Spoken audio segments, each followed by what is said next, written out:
Bienvenido nuevamente. Ha pasado mucho tiempo desde que hemos hablado con ustedes, mi gente latina.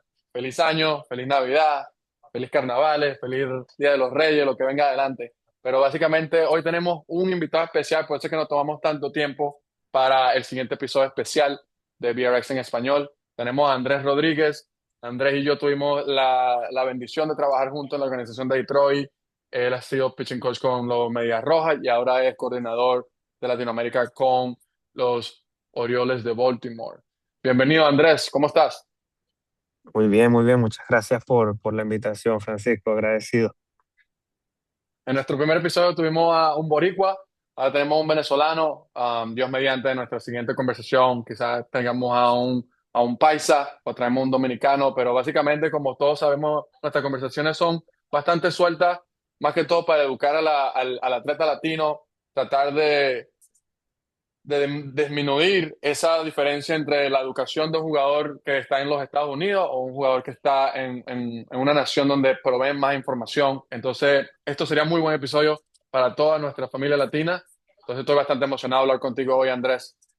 Todos empezamos con, cuéntanos un poquito acerca de ti, pues yo sé todo acerca de ti, pero queremos que nuestra audiencia te conozca un poquito de tu preparación educativa. ¿Qué te trajo el béisbol? Todo ese tipo de cosas. Yo sé que jugaste béisbol universitario, quiero que nuestra audiencia también lo sepa. Vamos a empezar ahí. Sí, no, perfecto. Muchas gracias. Bueno, imagínate, un background no voy a decir demasiado extenso, siempre hay muchas cosas que aprender, pero inicialmente, bueno, como un sueño de mayoría de los niños, mi sueño era buscar jugar en grandes ligas como pitcher. Siempre es algo que me ha encantado y bueno, descubrí que la mejor ruta que a lo mejor yo pudiera tener era a través de buscar alguna beca, algún estudio universitario en Estados Unidos para poder tratar de entrar al draft. Bueno, como sabremos, las cosas no sucedieron de esa manera exactamente, pero pues tuve la oportunidad de educarme, estudié fisiología del deporte y psicología en conjunto y bueno, adicionalmente, una vez empecé a trabajar en Detroit, estuve más o menos 5 años como strength coach allá, junto con Francisco la mayoría del tiempo, o bueno, realmente todo el tiempo, 4 o 5 años y no recuerdo exactamente el número. Y luego siempre quise hacer la transición a buscar ser pitching coach. Lamentablemente no se dio la oportunidad dentro de esa organización y tuve que buscar el rumbo por otro lado. Luego estuve pues 3 años con los Medias Rojas de Boston en el complejo y, y actualmente se hizo la transición, asistente de coordinador, acá enfocado en Latinoamérica. Con la organización de Orioles. Adicionalmente, siempre pues he buscado ayudar más jugadores, ir buscando contribuir un poco más al deporte bueno, he tenido también mis propios proyectos, entre ellos uno que se llama Era Performance, que es donde puedo dar ciertas prácticas, puedo dar cierta instrucción, cierta ayuda, con el mismo fin que realmente Francisco acaba de mencionar de buscar disminuir ese espacio que hay entre educación y bueno, ayudar a preparar a los jugadores, sobre todo los jugadores latinos, para enfrentar lo que es el sistema de grandes ligas y de liga menor y de cómo poder tener un buen rendimiento a través de él. Sí. Sí, una de las cosas por las cuales quería traerte a esta plataforma es porque Andrés y yo compartimos algo en común y es que nosotros siempre estamos con los jugadores que ellos entiendan el término que es longevidad, que es básicamente jugar tu deporte por cuanto tú puedas. Hay ciertas plataformas o ciertas organizaciones que tratan de exprimir todo el jugo de un jugador sin importar que eso pueda restringir sus años en béisbol profesional o en béisbol universitario. La mayoría de nuestras discusiones en béisbol profesional, Andrés y yo, siempre ha sido que el jugador primero, la salud del jugador, qué tan larga puede ser su carrera y cómo podemos mejorar su capacidad de yo entender cómo prepararse físicamente.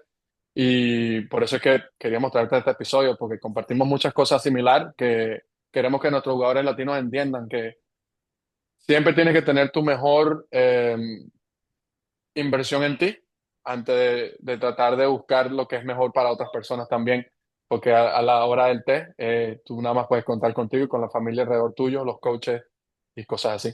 Perfecto. Eh, Correcto. tenemos dividido esto entre 5 bloques. Vamos a empezar con nuestro bloque número 1, que sería la evaluación y planificación. una de las preguntas que tenemos que hacer, ¿verdad? Cuando termina la temporada, ¿cuál es el primer paso que debería tomar un atleta o bueno, un lanzador en este efecto? Sí, bueno, imagínate. Eh, yo siempre trato de explicar cómo funciona el tema de los season o la temporada muerta, tal cual como un carro. Si yo agarro un carro y vamos a decir que lo manejo por 10.000 millas, luego llega el punto en el que tengo que venir a hacer su servicio, su mantenimiento, su cambio de aceite, alinear, rotación de ruedas, no sé, hay que hacer un chequeo general de todo y bueno, de esa misma manera veo la temporada. Normalmente, dependiendo de qué tan fructífera fue la temporada o cómo fue el avance que hubo, pues bueno, normalmente se hace alguna especie de evaluación. Fuera de eso, pues se ponen algunas metas que se pueden tratar de lograr. Pues normalmente el off-season, la temporada muerta, es una oportunidad para tú realmente subir de nivel y bueno, cualquier expectativa que tú tengas sobre ti mismo, este es el momento indicado para tú poder crear esa base, esa fundación para poder seguir adelante. Entonces, ya una vez, pues no digo que no hay que tomar ni un día de descanso, se puede integrar como parte del entrenamiento, incluso el descanso, pero bueno, siempre con el propósito de crear esa base para la siguiente temporada y bueno, a seguir teniendo un buen rendimiento. Con tu conocimiento en strength conditioning, con preparación física y acondicionamiento, nosotros sabemos que es importante hacer evaluaciones iniciales. Y en el episodio anterior, cuando teníamos a Eduardo, hablamos del TAE, del rango de movimiento, de la capacidad de trabajo, la capacidad de potencia. ¿Qué tipo de evaluaciones tú usas en un pitcher? Sabemos que vas a trabajar su movilidad, qué rango de movimiento han perdido. ¿Qué otras evaluaciones tú haces para diseñar su programa de los season, su programa de lanzamiento específicamente? Sí, bueno, mira, te voy a ser muy honesto. Antes me iba más por lo que decía cierto tema, cierta certificación, o sea, me iba que si por ejemplo FMS o MBSU o mezclaba ambas o agregaba alguna otra. Me he ido con patrones de movimiento bastante comunes, gran parte del FMS, gran parte puede ser OnBase SFMA, y también he notado un poco lo que es la parte de la postura y evaluar puntos de compresión y descompresión. Esto puede llegar a ser un tema en el cual es bastante interesante, pero para mí recientemente aprender un poco sobre el ángulo infraexterno me ha ayudado a entender o sea, cómo aprovechar las preferencias motoras del jugador y tratar de utilizar eso en cómo agregar, cómo ayudarlo a aprovechar de hacer mejor la parte técnica, si es que tiene algún sentido. Entonces, me ha alejado un poco de lo que es un esquema de que, mira, la parte de biomecánica tiene que decir que tiene que cargar a juro así, que el hinge tiene que pasar así, que la rotación tiene que pasar así, y me he puesto a entender, ok, este tipo de persona rota mejor que esta. No significa que no puede rotar mucho más allá mejor, pero si yo pongo ambas en el mismo esquema, una va a avanzar muchísimo más que la otra si trato de solo mejorar la rotación. Entonces, ok, ¿cómo puedo aprovechar en qué otra cosa esta persona es bastante buena para yo poder asegurar eso? Entonces, trato de hacer esa evaluación para determinar cuáles serían preferencias motoras y ya más allá de eso, trato de mezclar, veo, mecánicamente, técnicamente, hace lo que supuestamente debería hacerse fácil para él, sí, no, ¿por qué? Empiezo a buscar si hay alguna restricción y ya luego más allá de eso, esto la estructura del off-season no va a cambiar. Normalmente están las mismas fases, ¿verdad? Una fase de preparación general, después vamos a empezar a crear cierto volumen, luego buscamos fuerza, luego hacemos esa transición a buscar power, ¿verdad? Hacemos esas mismas fases, esos mismos bloques, pero ¿qué es lo que cambia con todos estos assessments? Los complementos de por medio de qué tipo de correctivos deberíamos usar, si hay algún ejercicio en específico que necesite un poco más urgente que otro y ese tipo de cosas. Sí, porque hemos visto muchos casos, claro, que un jugador viene y dice, no, si mis caderas se movieran un poquito mejor, seguro que voy a lanzar 97. Y sabemos que a veces hay jugadores que son un poquito más dominantes en la parte de arriba o son más dominantes con el torso, que ese es su superpoder. Tú nunca quieres evitar de alejarte del superpoder, tú quieres alimentar el superpoder y asegurarte que ciertas partes del cuerpo trabajen un poquito mejor para que el superpoder aumente aún más su techo. Estoy Por totalmente de supuesto, acuerdo, sí. Eh, a veces nos ponemos a perseguir un hueco donde no hay final y cuando ponemos a ver le hicimos más daño al jugador que en vez de ayuda, porque nos correcto, olvidamos que tú tienes un superpoder, ese superpoder debería ser magnificado en vez de, ah, bueno, como eso está bien, no lo vamos a tocar, nos vamos a enfocar en otras áreas y no olvidamos que hay ciertos jugadores que son muy buenos a ciertas cosas que debería seguirlo haciendo para que sigan mejorando en ese aspecto. Totalmente de acuerdo. Yo creo que respondiste la tercera pregunta en esta, entonces vamos con la cuarta. ¿Cuáles son los errores que tú ves más comunes que un atleta comete en la temporada muerta? Nosotros sabemos, pero quiero escucharlo de ti. Yo sé la respuesta que no me vas a decir, pero quiero escucharla. ok.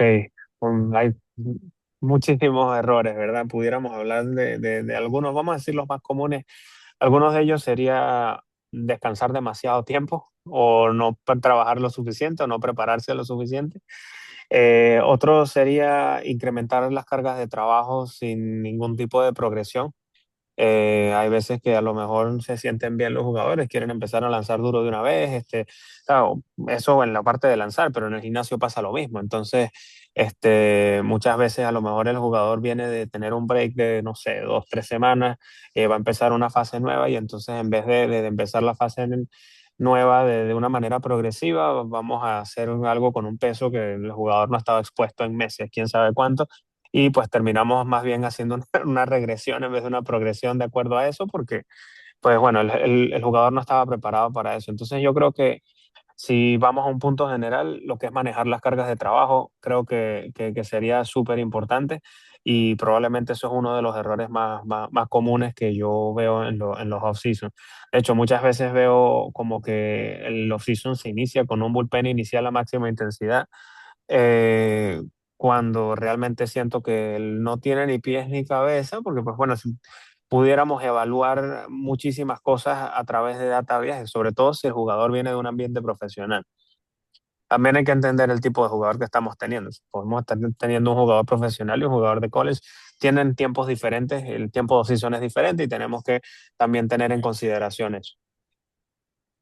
Sí, especialmente con los muchachos no colegiales de la escuela secundaria, tienen que cometer el error que vamos a tomarnos 2 meses libres o vamos a jugar otro Sí, deporte, vamos a jugar baloncesto y eso va a ser nuestro mes de descarga o meses de descarga.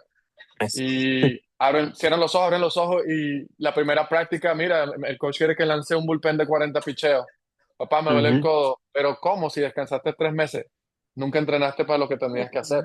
Exacto. Entonces ya los tejidos no estaban preparados para el estrés que se le dio. Y bueno, de ahí viene obviamente cualquier inflamación, cualquier irritación, bueno, o incluso otras cosas, pero por eso es importante aprender a manejar las cargas de trabajo y ser bien progresivo con eso. Sí. Es bien difícil también enseñar a los muchachos que la temporada de high school, la temporada de la escuela secundaria, debería tratarse como si fuera un preseason para la temporada más agresiva, que es el verano. Porque mayormente muchos de estos jugadores juegan en partes que son frías, no van a realizar a máxima potencia, no van a tener la capacidad de trabajo para lanzar a máxima potencia. El problema ocurre cuando el coach lo trata como si fuera un playoff. Primer juego de la temporada va a lanzar 6 innings, segundo juego de la temporada va a lanzar 7 innings y el muchacho ha lanzado que si 3 o 4 bullpenes, par del Sí, IVP, 1 o 2 innings, 1 o 2 innings sí. y se meten en problemas. Entonces, lo más Me- que podemos buscar a los jugadores es que trata porque son 20 juegos, 20, 30 juegos en la temporada secundaria, en la escuela secundaria. Y en el summer es cuando juegan casi todos los fines de semana. sí, entre todos los torneos y todo eso. De hecho, tuve un caso similar hace poco con un jugador que vino estaba haciendo rehabilitación, pasó más o menos 8 semanas sin lanzar, o sea, alrededor de 2 meses, y la escuela le envió una progresión de lanzar donde tiraba un bullpen en el cuarto día de empezarla. Viene 2 meses sin lanzar. Entonces, imagínate, el jugador me pregunta que qué debería hacer al respecto y bueno, yo honestamente le dije, lo mejor que podrías hacer es hacer un plan de trabajo menos agresivo y no sé, a lo mejor tratar de decir que viene de una parte médica o algo, alguna especie de rehab para que te permitan hacer eso, pero es impresionante lo que uno ve por fuera. Sí. Lo más que podemos hacer es educarlo, que es el propósito de este episodio. Correcto. Perfecto.